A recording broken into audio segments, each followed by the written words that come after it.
Hello, everybody, and welcome back to part 2 of mine and Ryan Bailey's BravoCon recap. All right, let's talk about Saturday at BravoCon. Saturday is kind of where I came alive because it was the first day I wasn't hungover. Wait, so how much sleep did you get Friday night? Oh, I'm glad you asked because I did want to comment on this when you were talking about sleep. I also didn't sleep like the whole time I was there. Yeah. I think I was just anxious every night. Yes, like nothing prepares you for that kind of endorphins where you're so excited. And I wish I could say it was like illicit substances, but it wasn't. It was like you're just so like... No, I could like feel my heart beating like in the bed each night. I think, you're just nervous for the next and like day. I remember just laying there with TV on, just like I can't believe I'm here. Yeah, I also stayed at the Link and I made the fatal mistake of doing like one of those like, get the cheapest room possible and we'll just get you whatever we have when you get here. I had like a horrible room. I didn't really care. It was Were you staying by yourself? It was just me. I was barely in the room. I was like, I just need a place to sleep. And it was convenient because you could walk to BravoCon from the Link. Or were you? Yeah, that's where the floods happened. And but I didn't see, I didn't see the floods. So the Saturday of BravoCon was great, except for the torrential downpour that happened. They were giving us ponchos. There is a whole outdoor section of BravoCon with a stage, with couches, that they had to close everything. They canceled so many panels. So what was your like Saturday experience like? It was a bunch of interviews, and then I'm trying to like piece it together. I know. I'm like, what did It was great, but the rain thing, it was just like, oh yeah, it's like the rain. Of course, there's always something that's gonna like get thrown that you don't fully expect. But I just thought, I remember like. And especially getting out of there was such an insane thing. And there was like just like huge torrential like floods happening at the Link's parking garage that you had to get to for the Uber line. Yes. But I just remember thinking of like, yeah, this is how I want to go out. Like, if this is the end of the world, like if we just get washed away, or then I was thinking of like, oh, I'll build an ark and I'll take 2 housewives from each franchise with me. If you take 2 content creators, male and female, can you and I Josh. be your female? Yeah. Well, what about you? Oh, you're building the ark. Well, yeah, I'm gonna. Okay, bring me and Josh. Yeah, that would be great. Thank you. You'll be responsible for Bravo content and reality show content for all of TikTok. Well, yeah, we'll be filming the ark reality show. Obviously, who else is gonna do it? Hey guys, could you just pitch in? The Real Housewives of Ryan's ark. Yeah. The rain was crazy. Truly crazy. Oh yeah, no, but I watched some like.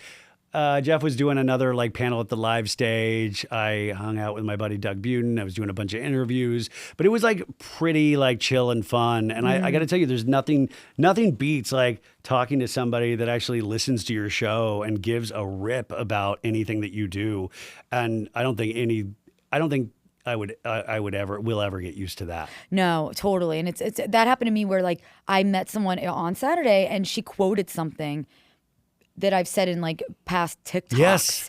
And I'm like, holy fuck, like you really do watch me. Or they were like, say Tin Roof Rusted as Lisa Barlow. Because I'll be like, Tin Roof Rusted. Because like I do like her like Fred Schneider from the B-52s. Right. And I was like, no way, you know? That's so or people cute. would be like, oh my God, congratulations on your baby. And all, there was so much love. And for my fiance who started coming on the show recently to talk Dancing with the Stars. But that's such a difference because 2 years ago at BravoCon, my mom had just died, and that was so many listeners knew that my mom had just died. So you'd be like, in BravoCon, and then somebody would be like crying and be like, I'm so sorry about your mom, and you'd be like, oh, And so this time people still would bring up my mom, but it was in more of like this really beautiful way. I'm usually a pretty half glass empty person, and I was like, I hate saying this because I know something bad's about to drop, but I was like, I've never. I'm a little happy right now. And I'm like, wow, life can be pretty good. Like, look how many amazing things are happening. Good. It's hard for people to be happy for themselves sometimes. So I'm glad. But also just happy for all of us. Like, I was happy for you. I was happy for Josh. I was happy for all. It's like, there's room for everybody at this table. And my thing was like, I never want to be the head of a table. I just want to be invited to the table. I actually completely agree with that too. The pressure of being the head of the table is too much for me, but I will sit on the very end of the table. But I feel that way. And maybe it's interesting. I was called by multiple people like one of the newbies at BravoCon, which I guess in the grand scheme of things, I am a newer creator, but it feels like I almost want to be like, well, I've been working. I'm just new at doing this. Yes. But and maybe it's because I'm new, but I personally haven't really felt like any bad vibes or competition with other creators, podcasters, like I think there's space for all of us. I always think that's such a misstep for creators to try to get beef with other creators or to even, like I've seen that in here and there in my day, and I think like what a waste. Well, we can only help each other. Us doing things together benefit. It gives you such a bigger platform. Yes. I mean, there's so many times when I'll recommend somebody else to somebody else or this or that, and like there's nothing better than doing that. Like there's no like I don't want to steal grip on anything. Like I want to steal grip on talking about Bravo. No, like that's anybody that watches or listens to my content or your content. You can do the same thing. Exactly. I love that there is that freedom out there to do that. I just don't personally love attacking somebody else in your space. No. Attack Bravo celebrities. Okay, I actually want to get your take on something because I'm curious how you feel about this. So I was at the Traders panel, and I wish I could have seen that one. It was a great panel. But when they did the fan Q&A questions, now obviously the panel moderators, their questions are, seen beforehand and pretty easy and safe. Yeah, and those are directly, I think, pretty much written by Bravo and approved by everybody. Yeah. Correct. But then the fan Q&As are not screened at all. You do not know what those fans are going to ask. So a lot of people were asking shady questions at the Trader thing, Sandoval and Valley. One of which was someone asked Robin Dixon. Unfortunately, I don't remember the question, but it was something having to do with Potomac, and it was very shady, obviously not in her favor. And Robin clapped back and said, "This is a Traders panel. If you have a question about the Traders, I'll answer it, but I'm not talking about anything else." I was curious if you feel that that's fair for her to say. For Robin to clap back? Yeah, like she is at BravoCon, but she is on the Traders panel. So I'm just If somebody's curious. coming at you in a rude way, that opens the door for you to be rude right back. And in a sense, I think that creates a Housewives moment.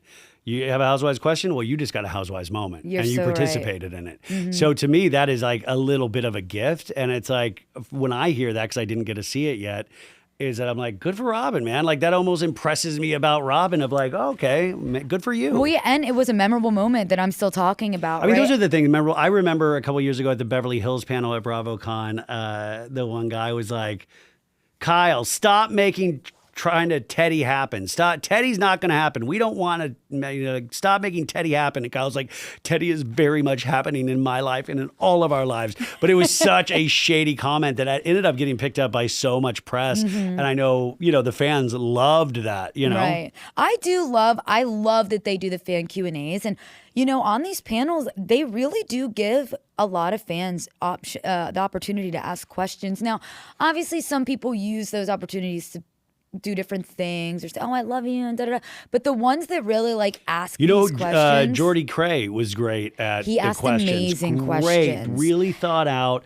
I was really, the clips I got to see of those things, it was a couple of where I was like, oh, amazing. He got that one at Ask Andy on Sunday about, Nene, Bethany, and Kathy Griffin. Yeah. And then Kathy Griffin reached out to Jordy after that, And that's why I think the fan questions are so great. I noticed a lot of creators were asking fan questions, just as a way to get this little interview. And Bravo was doing a great job at sharing all of those. And, some of them were shady. Jordy asked a pretty shady one at the Southern Hospitality panel. Ask?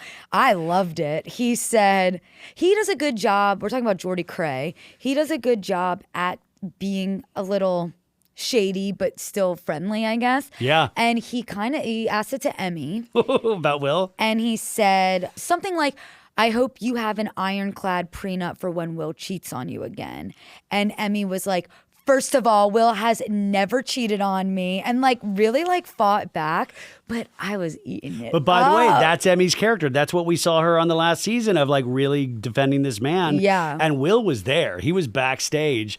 And I mean, those are great. I mean, it's shady as hell, but that's great, because you're getting to see that she really is who she is on TV. Yeah. That's Southern Hospitality. I hear this next season is going to be excellent, but also I hear, and also I saw a couple clips from that. I want to watch that whole one because I heard it was great. You know what I love about Southern Hospitality? My mom actually said this, I'm going to give her credit, is they are not rich kids. They didn't grow up with a trust fund. They were just working in Charleston. Real relationships, Real relationships. you can tell they enjoy being on TV. They didn't expect to be on TV. They didn't expect to be so well received. So although it is real authentic relationships, which I love, they're still giving us the drama. Yeah. And I firmly believe that whether they were being filmed or not, that drama would still be there. Yeah, and there's something to like that's great about them not being in the Los Angeles ecosystem at all. So it's like they're out there, they're not in Los Angeles, which would potentially make it different. Like I went for a friend's wedding last year and met up with a bunch of Southern hospitality people, but it was just so funny. It was like, yeah, I have to start my shift at this, like they were working, literally were no cameras, like cameras were down for the season. They were working at Republic. Yeah, it really is giving old school Vanderpump in the best way. Which, by the way, I watched new Vanderpump. I was going to ask. I watched the full episode. They gave me the. Oh, you did? So yeah. we at BravoCon only got to watch like the Clips, first couple yeah. acts, I guess. What's your take? Honestly, I didn't think I would ever say this. It's not bad. Like I almost feel bad that it's called Vanderpump Rules. I wish they had changed the name in some way. What I love is they don't lean into nostalgia, which at first I thought, well, you got to lean into it. No, they don't at all. And it really helps it out where you're like, of course, there is a lot of thirsty goofballs in Los Angeles still to focus on. And they're young. Mm-hmm. They're shitty apartments. Like speaking of apartments, they're not like big houses, shitty apartments. There was so many, I was like, oh.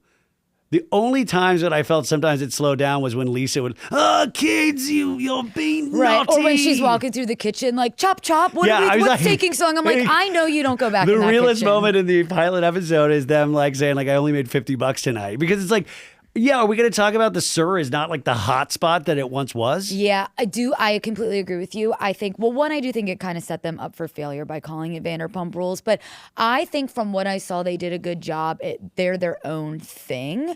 I think if they lean into the fact that they are thirsty people in LA and that Sur isn't what it used to be, I can't imagine they will, though, because Lisa loves being like, but you have to accept that because even towards the tail end of Vanderpump, it wasn't like Sur was, I think Sur should be a historical landmark in California.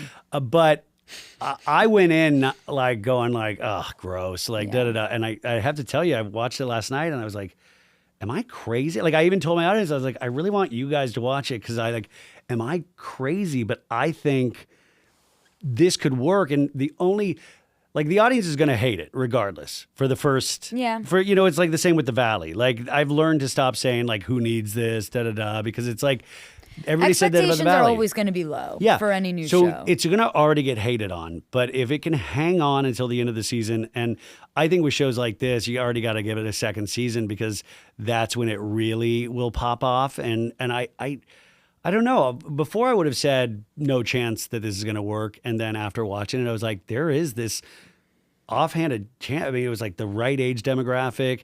But like, this is such valuable intellectual property for Bravo. Like just the Vanderpump Rules name, the theme song. So I don't know. It got me kind of excited. Well, I'm excited to watch the full first episode then because When's the last time you really hated something on Bravo? Well, I watched about 2 seconds of McBee Dynasty and said, this isn't for me. I was like, I'll never watch the McBee Dynasty. And then I had to have Steven on for the second season. And so me and my fiance started watching it.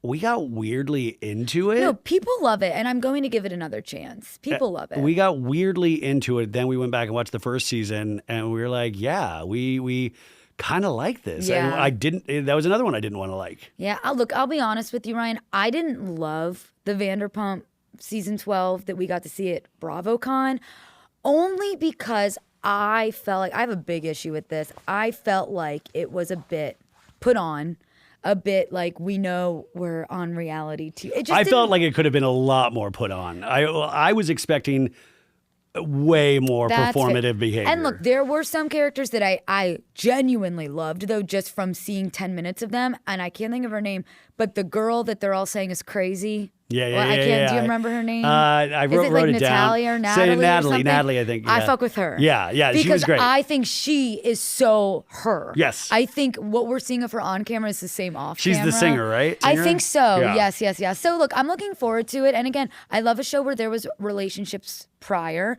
I don't love it when you're forcing a bunch of people together to like become friends. So I'm going to give it a real chance. We'll see. I mean, like for me though, I find it like nails on a chalkboard grading to watch this season of Orange County. Yeah. So I was like, I'll take this new Vanderpump over this season of Orange County any day of the week. Yeah. So what did you do on Saturday night?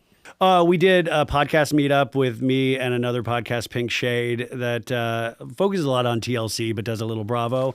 And we had planned this like a while back, and then we went and saw Amy Phillips's Cabaret Me in the same Hard Rock hotel or Hard Rock casino area.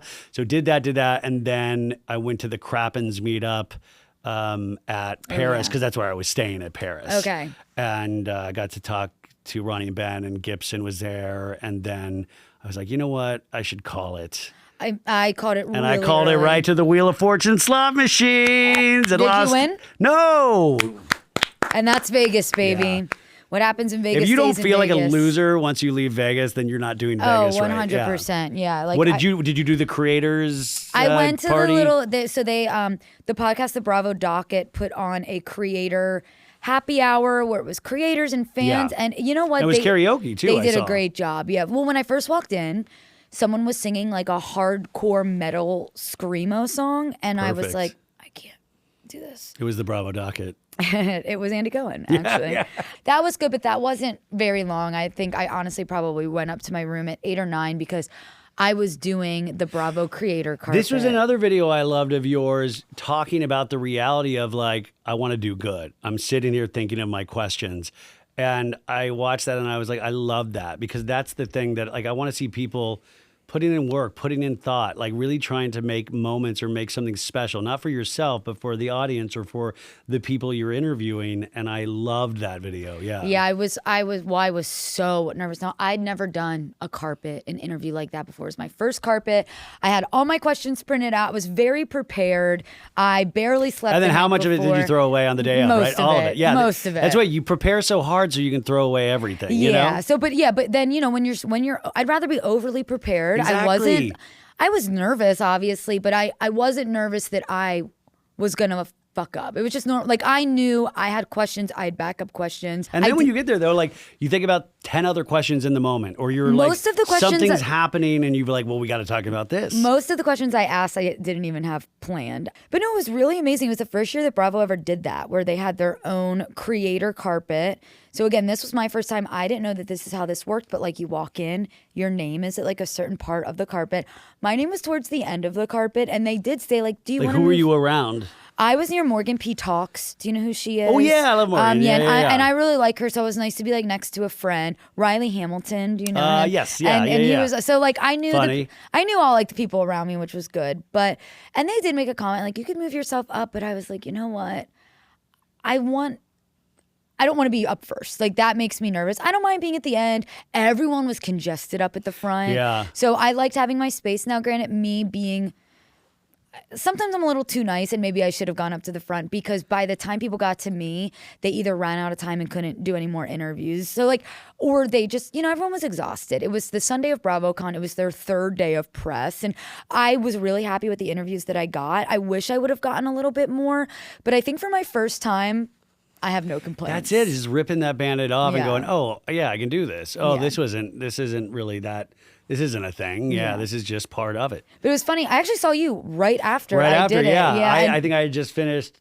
Was it Craig Conover or somebody? I was finished interviewing somebody. Weren't you doing the Southern Hospitality Oh yeah, thing? Brad and TJ, which they were one of my best of the week. They're amazing. So game, and I've hung out with them before, but they're so funny. I got to ask them about the panel. I got to ask them, and I root for those guys. Me too. They are doing it right. Brad and TJ are doing it right. I'm a huge fan of the two of them. But it was funny. I saw Ryan right as I left the press room, and I always knew I was going to do a BravoCon episode today, but I wasn't sure. I wanted to do it with someone that I don't know. I wanted to wait to see what the vibe of was with BravoCon, and it was that Sunday that I'm walking with Ryan to our next spot, and I said, "Would you want to be on my podcast this week?" And he immediately was like, "Yep, yeah, I'm free. Hell yeah. Let's do it." Yeah. So that just it meant so much to me and I saw you were doing all those peacock things, and I'm like, you're gonna have such an interesting experience. And it turns out I didn't. It turns out I did not have an interesting. Yeah. Oh my God, your experience. Yeah, you had a fucking crazy experience. I just felt like this Sunday vibe, everyone was really tired. I don't know if you caught that vibe. You're like,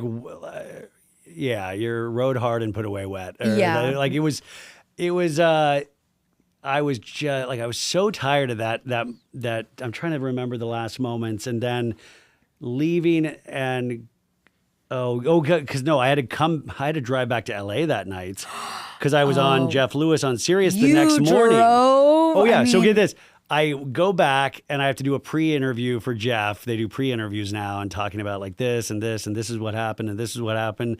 So that was like 45 minutes. And then Maritza, who works with me, I had brought her out and she's from Arizona. And I said, I'll take you to a nice dinner. And so we did a nice dinner.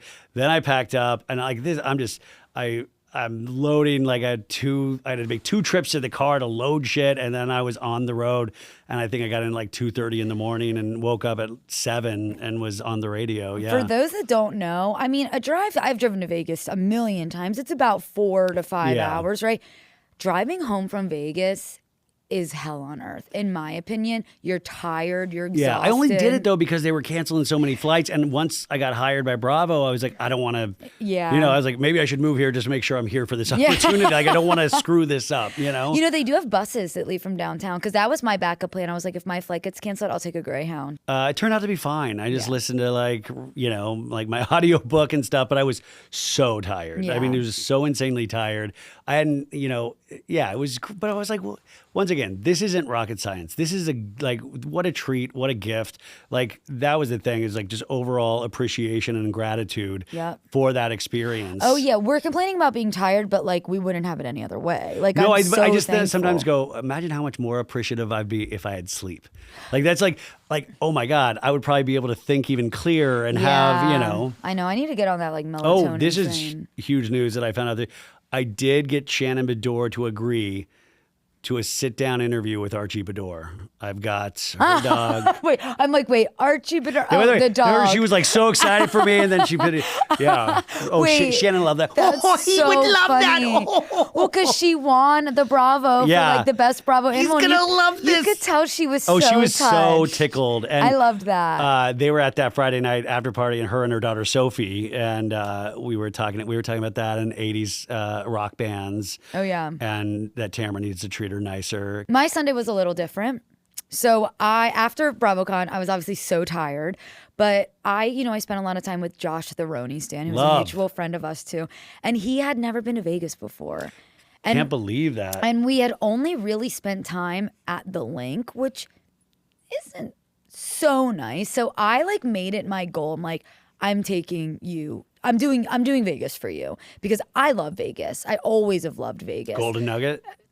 If it wasn't so damn far, we would have been out there at the Golden Nugget. I did have to explain to him because him and our other friend Naren were like, "Where's the Golden Nugget?" I'm like, "Well, there's Old Vegas, there's the Strip. It's it's a bit of a hike." Golden Nugget, it's awesome, dude. Are you kidding me? I love that place.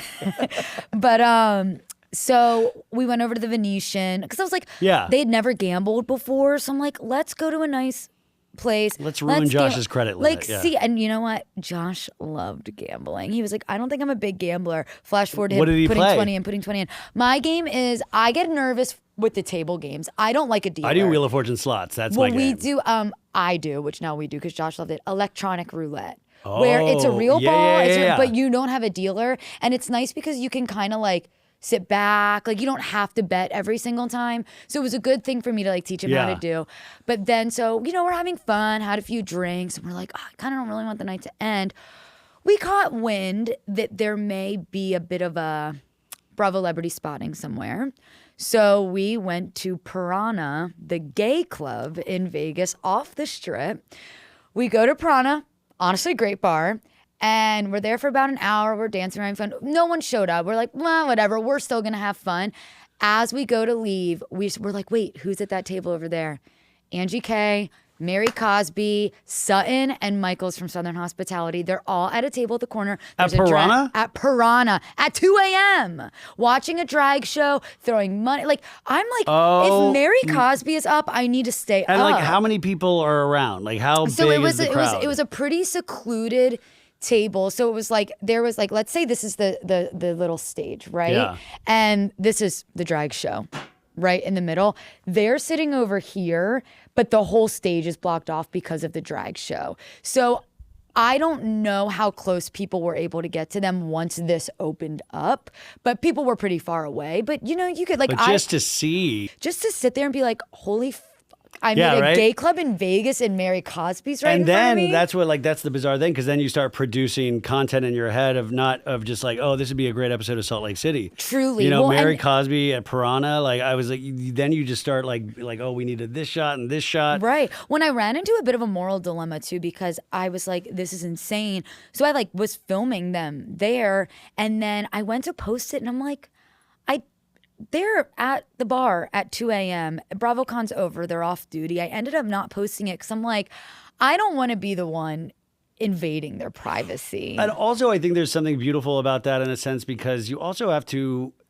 I'll do this. I'll leave a couple things for you. Yeah. Like this is a moment for me. Right. Like this is. Look, I threaded about it. Hey, but thread's different. Words are different. You know? I was the one that saw Angie K, Heather Gay, and Whitney at the Chili's at the Vegas I airport. forgot that was you too. That was wild. I couldn't believe. I did see that. I could not believe it. And I just went from the night before of I'm not going to film Mary and Angie at the club. This is their thing, to now being like, well, I've got to take a photo I mean, of them that's at their, Chili's. they're Chili's. I mean, maybe they'll get a partnership. Who's to say? Well, I think at this point, Bronwyn's got to get a partnership with Dr. Pepper. I have a theory. She always is drinking Dr. That's what Pepper. I said. I've said it on the podcast throughout this course of the season. It's like I've counted each time.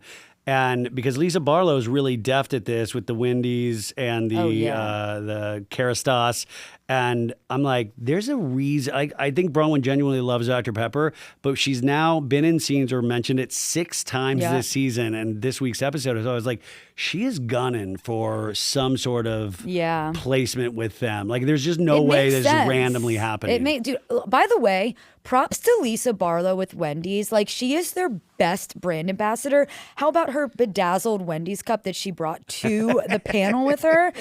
She knows where. And I love that she even has the Wendy's Twitter account, attacking people on her behalf. It's honestly amazing. Wait, did you see the Church of Satan today? The Church of Satan's Twitter what account? they say, because she said that she donates to them. On this week's episode, she was like, oh my God, we donate Vita to the Church of Satan. We don't discriminate. And the Church of Satan, somebody posted that, and then they wrote underneath it, we've never requested for tequila. I love that the Church of Satan is distancing themselves from Lisa Barlow. It's bad when not even the Church of Satan is. But Lisa Barlow's to one of those agree with you. housewives of I never agree with her, and I love Lisa Barlow so much, but I never. It's hard because I'm if I was in your life, I wouldn't agree with you. But my God, I think she's so entertaining. Let me tell you my stance on that, because I agree with you. And I feel that way about some other Bravo celebrities, like Teresa Giudice, Lisa Barlow, and Sheena Shea, right? They're very polarizing people. A lot of people don't like them. But they're great reality TV, and they're very fun to watch. So it's sure, I could disagree with everything Lisa Barlow says, but she makes me giggle when she's on the screen. She keeps the story going. She does what a housewife is supposed to do. Yeah, I mean, I will always tend to go towards the more like Bronwyn in a sense. Mm-hmm. And who knows how real that is, but somebody you can root for, somebody that, that's always going to be my favorite. But then there are these messy favorites that I can't stand up for if you want to go toe to toe and how to behave in life, but they're my God, I'm so happy that I get to watch them. There's bad housewives. I wouldn't say Lisa Barlow's a bad housewife. Some people just don't fuck with her, but she's a great housewife. I mean, I don't think you can argue that at all. I do sometimes think that you burn so bright though that you do run the risk of burning out. I know, and I fear that. I wish, my thing about Lisa Barlow is I think that she has a really interesting life on her own, and I think she's a bit too fixated with what everybody else is doing instead of she just lives a very powerful, interesting life. Yeah, and she lives a very different life. She lives a very different. She lives a very different life. But she would have been fun on a wife swap, right? I just think that she needs to lean into more of Lisa Barlow. She runs this event planning company. See, all of this is still, for me, shrouded in mystery, though. It's she does, but then I try to go looking online. I can't find things about certain companies. I did a whole Patreon on this last year where it's she'll have websites, but it doesn't really tie into things. Or I was looking for information. This was a year ago, and I wasn't trying to take Lisa down, and I didn't publicize this ever, so it was just for the Patreon. But it was really I was going into the lawsuits and stuff, and it seemed like a pattern of behavior, but I was really trying to understand how these businesses work and why I couldn't find any, there was a website for her event throwing, but you couldn't it was like a janky website, and you couldn't find a place to even like call, or I was like, how does this work exactly? And like, I want everything to be on the up and up. Like, nothing bums me out more is that, what did we have? Like 3 legal incidents in the last week with Bravo celebrities. Yeah. I don't want another situation where it's like Erica Jane. I completely agree with you. Just ask Ben Affleck or Blake Lively. They'll tell you all about Lisa's event planning. Or Steve Carell. They know it firsthand. Okay, I want to ask you some quick rapid fire questions. Might be hard because I know you talked to so many people this weekend, and it's really hard to narrow it down. But was there a favorite Bravo celebrity that you chatted with? Oh, I had a pretty funny. Well, I mean, it just depends on what you're talking about. I had a pretty funny conversation with Abe Lishi, Aaron's husband. Yeah, I like Abe. We're both we're both deadheads. We were talking about ayahuasca, and he's saying like, you got to do it, man. You got to do ayahuasca. Abe the babe. I could see that. I mean, there were so many great conversations. Like Wes Wilson was another one, but like my favorite was one of the Bravo executives that they were sharing with me some of the plans for the 20th anniversary. That's amazing. And I was then I started pitching ideas. I was like, what if you did? Well, what they if you should did? ask people like you or I, because it's like I feel like we really have our finger on the pulse of what the fans want because of all the comments and stuff on our videos and our podcasts and stuff. So, but my thing with Bravo is that what I love about it is they're starting to make a little step outside of the box and trying to do some more content that is not exactly their lane. Even like Surviving Mormonism with Heather Gay is not their cup of tea, but it's like, you gotta try those things. Love Hotel, another thing you gotta try. Mm-hmm. You gotta start like, you've already built the universe. Let the audience in on this universe building, and this Bravo for the Housewives and stuff. It's been around for 20 years. There's no reason why this shouldn't be able to be a 50-year brand easily. I completely agree. Did you have a favorite Bravo celebrity you met this weekend that you've never met before? Like this was your first time meeting them? Angie Katzenevas. I had a great interview for Peacock with Angie, and she couldn't have been more game, more sweet, like everything I wanted her to be. I should have expected this, but I was surprised by how big the Real Housewives of Salt Lake are. There was not an empty seat in their panel. They were like the Beatles. Like, and for me, watching that panel was like watching a comedy special. Yeah. I was like, this, even with Lisa Barlow's voice gone, that was funny when Brittany was singing and Lisa's like, it's just different styles. Mm-hmm. We're both really good. Mm-hmm. And I was just like, this is, and I thought, because at first they'd said, oh, we're not going to be talking about this season. And I was like, damn, because I want to know more about the airplane thing, even though Angie was like telling me about the airplane situation. But they started showing clips, and I was like, I've already seen these, but it was so fun to watch those clips and watch them watch those clips. And it really goes to something I've been begging for 6 years, where it's like, start showing classic Housewives episodes in AMC movie theaters late at night. This is the new Rocky Horror Picture Show. Do it. Like, just do it. That's a great idea. Well, that's like really the goal for like my next, I don't really do birthday parties, but if I were to do one, I'd want to rent my friend Jackie Schimmel, who's a podcaster and stuff, like, she's awesome. She said she did that for one of her birthdays, is that she rented out a movie theater and showed the Scary Island Roni trilogy. She's like, yeah, I made my friends watch Scary Island. She goes, but we did it up. We had martinis, caviar, the whole deal. Fun. How awesome would that be? You have to do something like that. You should do it for maybe if you do like an anniversary for So Bad It's Good. Or maybe our baby shower. Oh, yeah, your baby's first birthday. Which, by the way, one of my listeners brought the unicorn that Jared gave Brittany, bought me the same unicorn as our baby's first stuffed animal. Wait. So. Does it say? No, it doesn't say. You should record. Yeah. But I don't want your baby's first words to be like, you are loved. You are loved. In a very threatening way. You are loved. Were there any surprising revelations for you? For example, I did not realize that Craig Conover was the Harry Styles of Bravo. I know he's handsome and I know the ladies love him. Oh, like you were shocked about how... Shocked at how much they were fawning over him. Yeah, it was like him and Captain Jason. Like it was what I was shocked. I was shocked and surprised about the Jeff Lewis reaction. I understand why the reaction happened, but I was like, whoa, that was a kick. I mean, like, I was like, wow, that really kind of traveled. That surprised me. What else? Gosh, that's a really good, hard question.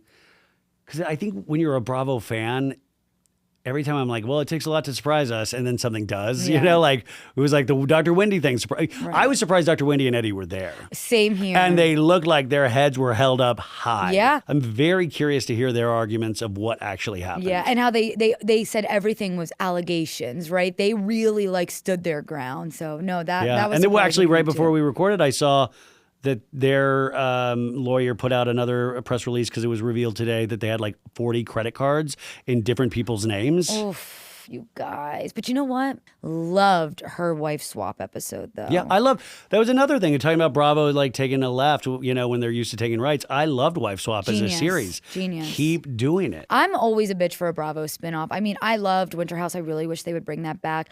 I watched Tardy for the Party. I watched Manzo'd with Children. Yeah. Like, I love those little spinoffs they do. Yeah, I mean, my dream, and I've said this for like 6+ years, was that I grew up watching a show on VH1 called Best Week Ever.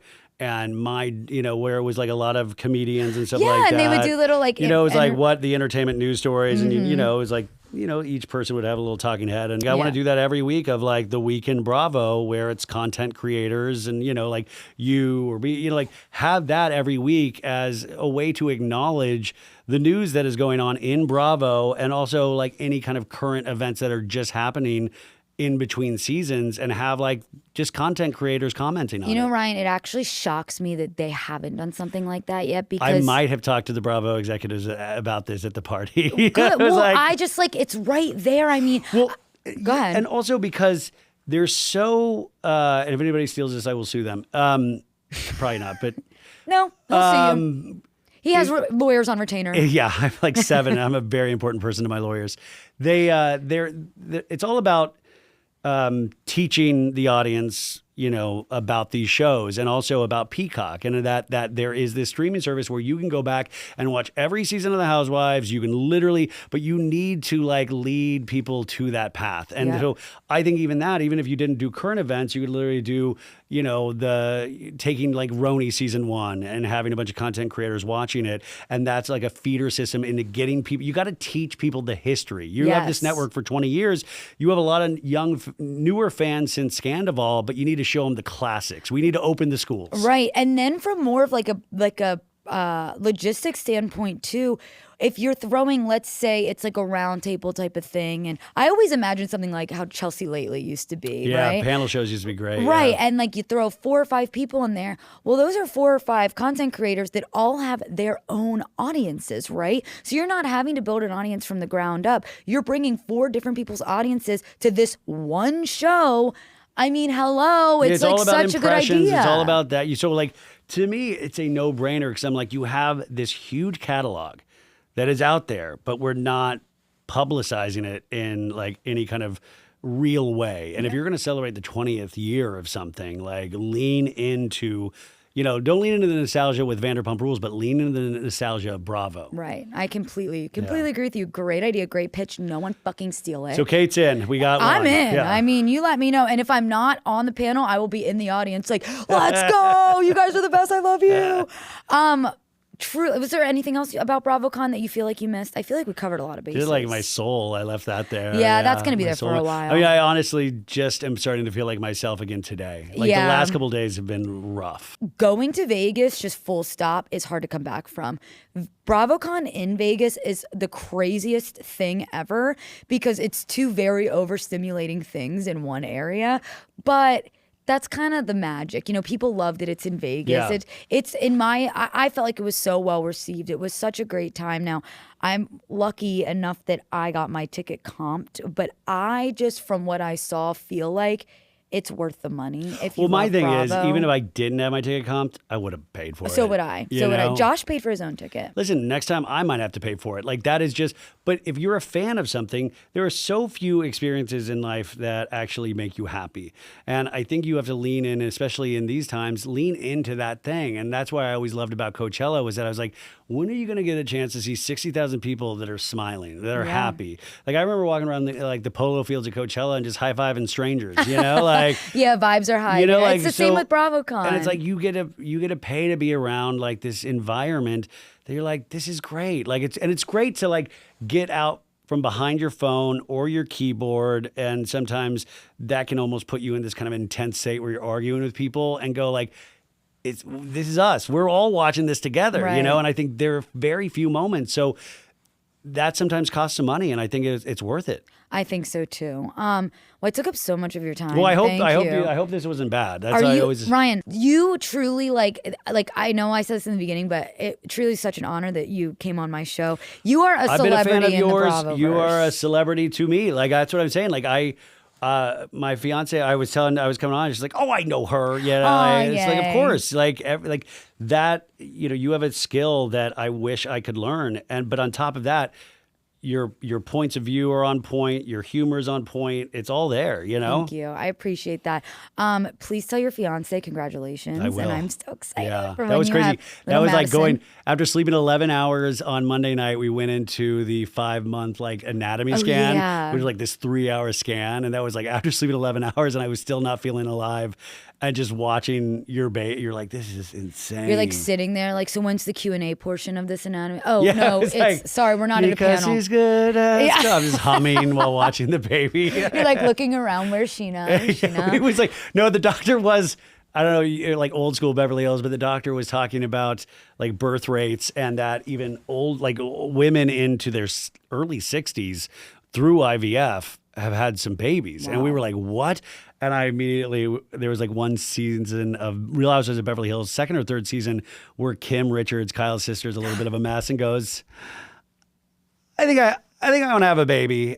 And Kyle's like, Kim. And she goes, or maybe I'll travel. Yeah, I And want to so- travel. And so when the doctor said this, I go, Kim Richards could have a baby. Yeah. She could still have She her could still have a baby. Or she could travel. Yeah, she could travel. The It's world is such her a oyster. Great moment. Thank you for coming Thank you. on. Thank you for I having really, me. really What an appreciate honor. it. Yeah. Bye. Bye.